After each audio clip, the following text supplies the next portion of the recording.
કારણ જ્યારે વિપત્તિનો સમય આવે ને ત્યારે બધા જ આપણાથી દૂર થઈ જાય છે. આવી જ રીતના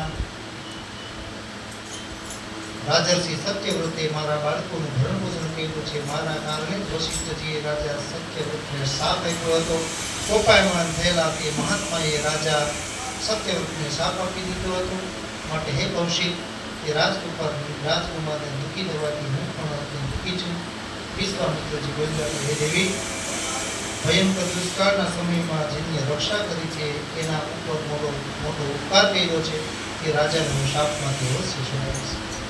આમ વ્યાસજી કહે છે કે મહાતપસ્વી ગાદીનંદન વિશ્વામિત્રે હાથમાં જળ લઈ અને મા ભગવતી ગાયત્રીનું સ્મરણ કરી અને પોતે એવું કીધું કે મારા તપનું જે કાંઈ પણ ફળ છે ને એ મારી બધી તપસ્યાનું ફળ ત્રિશંકુ રાજાને સંકલ્પ દ્વારા આપી દઉં છું કે હે મા ગાયત્રી, હે વેદ માતા, મારા પુણ્યનું પ્રદાન તમે ત્રિશંકુને આપી અને પિશાચોની મારું મુક્ત કરો.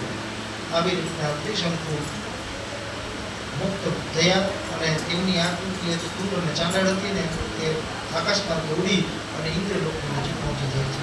એટલે ઇન્દ્ર તરત જ ઉઠ્યા અને ચાંડાળ પુરુષ પર તેની નજર પડી.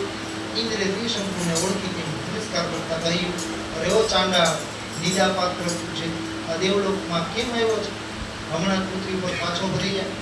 ઇન્દ્રના આ પ્રમાણે કહેવાથી ત્રિશંકુ સ્વર્ગમાંથી સરકી નીચે પડ્યા. એ જ સમયે ત્રિશંકુ રાજા જોર જોરથી બૂમો પાડી રુદન કરવા લાગ્યો.